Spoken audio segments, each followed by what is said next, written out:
नमस्कार। भारतीय लोकतंत्र की बात करें तो ये असल में तीन बहुत मजबूत पिलर्स पर खड़ा है। तो आज हम इन्हीं पिलर्स की शक्तियों और इनके पूरे स्ट्रक्चर को समझने की कोशिश करेंगे। तो भारत में असली पावर आखिर है किसके पास? इस सवाल का जवाब जानने के लिए ना हमें सबसे पहले सरकार की एकदम नींव को समझना होगा, जिसे हम कहते हैं भारतीय राज व्यवस्था। ठीक है, तो चलिए सबसे पहले इसी फाउंडेशनल कॉन्सेप्ट, इसी बुनियाद को समझते हैं कि ये भारतीय राज व्यवस्था आखिर है क्या।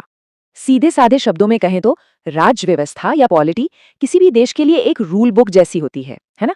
यही तय करती है कि पावर किसके पास होगी, उसका इस्तेमाल कैसे किया जाएगा, और हाँ, हम नागरिकों के अधिकार क्या होंगे। मतलब ये वो पूरा ढांचा है जिस पर देश चलता है। तो भारत की ये जो राज व्यवस्था है वो तीन बड़े बड़े पिलर्स पर टिकी हुई है। पहला है कार्यपालिका, मतलब सरकार, जिसका काम है कानूनों को लागू करना। दूसरा है विधायिका, यानी हमारी संसद, जो कानून बनाती है। और तीसरा न्यायपालिका, यानी हमारी अदालतें, जो इन कानूनों की सही सही व्याख्या करती हैं। तो चलिए सबसे पहले पिलर यानी कार्यपालिका या एग्जीक्यूटिव से ही शुरू करते हैं। और यहाँ एक बहुत बड़ा कंफ्यूजन अक्सर होता है कि असली पावर राष्ट्रपति के पास है या प्रधानमंत्री के पास। देखिए, इसमें एक बहुत सीधा सा फर्क है।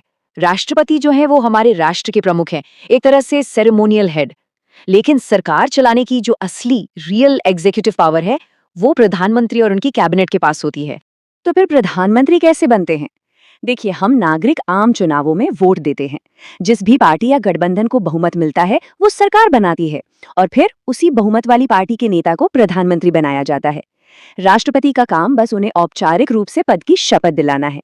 इससे ये एकदम साफ हो जाता है कि असली पावर तो जनता के ही हाथ में है। चलिए अब बात करते हैं तीसरे और सबसे जरूरी पिलर की, न्यायपालिका की, यानी हमारी जुडिशरी की। इसका काम ये देखना है कि जो कानून बनाए गए हैं वो संविधान के हिसाब से हैं या नहीं, और सबके साथ न्याय हो रहा है या नहीं।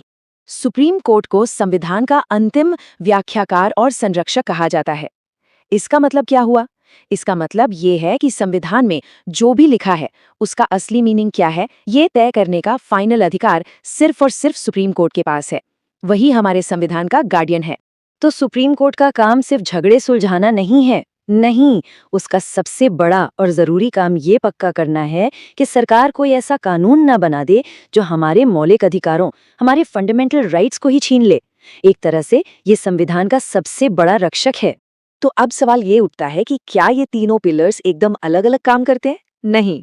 हमारे लोकतंत्र की खूबसूरती ही इसी बात में है कि ये एक दूसरे की पावर को बैलेंस करते हैं। इसी सिस्टम को चेक्स एंड बैलेंसेस या नियंत्रण और संतुलन कहा जाता है। इसे ऐसे समझिए, एक तरफ सरकार यानी कार्यपालिका सुप्रीम कोर्ट और हाई कोर्ट के जजों को अपॉइंट करती है। तो ये एक तरीका हुआ जिससे एग्जीक्यूटिव का जुडिशरी पे थोड़ा बहुत कंट्रोल रहता है। लेकिन सिक्के का दूसरा पहलू भी है।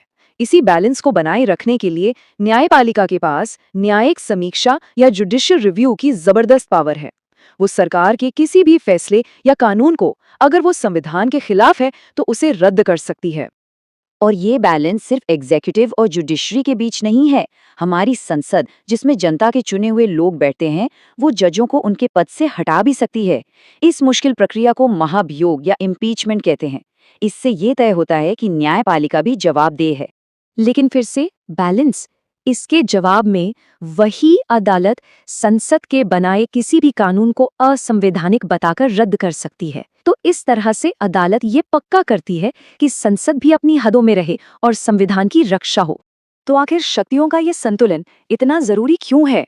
क्योंकि यही टकराव और यही बैलेंस भारतीय लोकतंत्र की जान है। ये सिस्टम पक्का करता है कि कोई भी एक संस्था, चाहे वो सरकार हो, संसद हो या फिर अदालत, वो तानाशाह ना बन पाए। लेकिन हाँ, असल दुनिया में ये बैलेंस हमेशा एक जैसा नहीं रहता। ये कभी इधर झुकता है तो कभी उधर।